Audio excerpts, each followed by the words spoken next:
And hello again. University of California, Berkeley is coming under fire for its plans to create a $20 million scholarship funded by private nonprofits to A, increase African American student applicants, B, the hiring of race-specific clinical psychologists, and C, the diversification of UC Berkeley's faculty and upper management.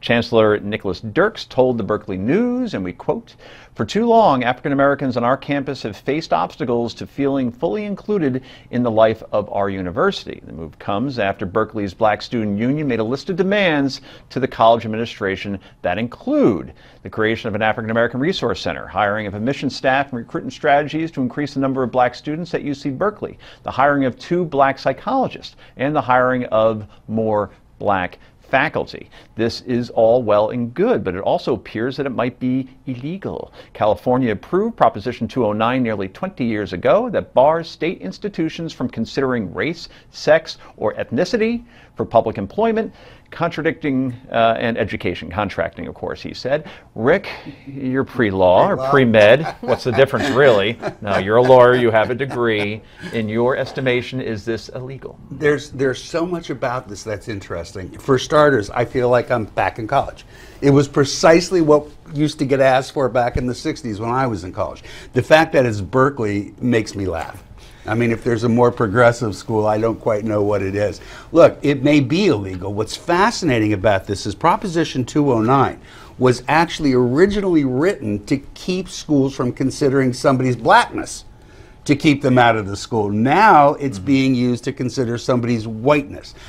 You know, for somebody like me, this is a case that's going to be nothing short of awesome. Do I think it's illegal? Yeah, it probably is. What may get it off the hook is that it's being done by a private fund. Right. It's not being using taxpayer or state money. But it's a school that takes public money. Yes. So that's probably the illegal part. Probably. It's going to be, I could argue this very easily both ways as a good case. Well, listen, I'm all for diversity inclusion in the workforce, but when I read this, I thought the school's supposed to be quite progressive. What about Hispanic students? What about Asian American students? What about Muslim American? I mean, you could go down the list, and it's sort of like, why are you singling out one ethnic group? And as a, you know, if I were another ethnic group in California that was not represented in Berkeley, why do I not get special attention? Well, because remember, it's not the school; it's a private group doing it. So that those other ethnics want to start their own.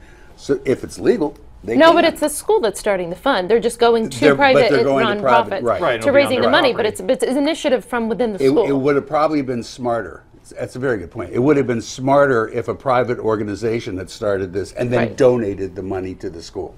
You know, we were talking about, you know, different networks that we go on as guests from time to time during the break. And CNN had me on one time because Saturday Night Live decided to have its first female black cast member for the first time in like 6 years or something like that. And the first question I asked was, well, why doesn't anybody ever talk about the fact there are no, and never has been, an Asian cast member ever on the show? Why does it always come down to black and white, and we forget about all the other ethnic groups that are out there? And this is exactly what's happening here again, Ben, to your point. There actually was a major legal case recently that's been brought by Asians who feel discriminated against on the basis of merit. When you're judging someone on their race, on their skin pigmentation, on ethnicity, every other issue, as opposed to merit, there's something I think fundamentally unfair and wrong about that. And I don't always invoke Chief Justice Roberts, but in this case I will. He said something to the effect of the surest way to stop discriminating on the basis of race is to stop discriminating on the basis of race. I think that speaks for itself. The optics are a little tougher in California when it comes to Asians, because if you go to UCLA campus,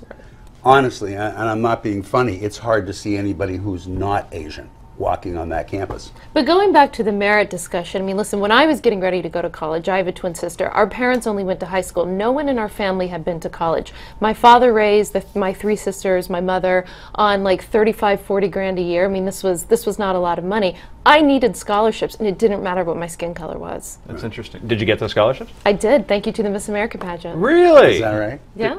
Which state did you take home? I was a runner-up a couple times in Florida before I moved up to New York. Did you beat your sister for No, we didn't compete against Oh, that would have been awesome. Did she also go into the pageant? She did it a couple times. She wasn't into it as much as I was, but I got a lot of scholarship money out of it. I was Miss Florida Citrus, too. Yeah. Oh, Florida Citrus Bowl, yes. Of course you were. Every year on ESPN. There you That's go. good stuff. All right, so what are your thoughts on race-based scholarships? Go to newsmaxtv.com/comments. It's right down there. And let your voice be heard. may read that comment later in the show. Up next, we'll tell you the only reason why Donald Trump would drop out of the presidential race.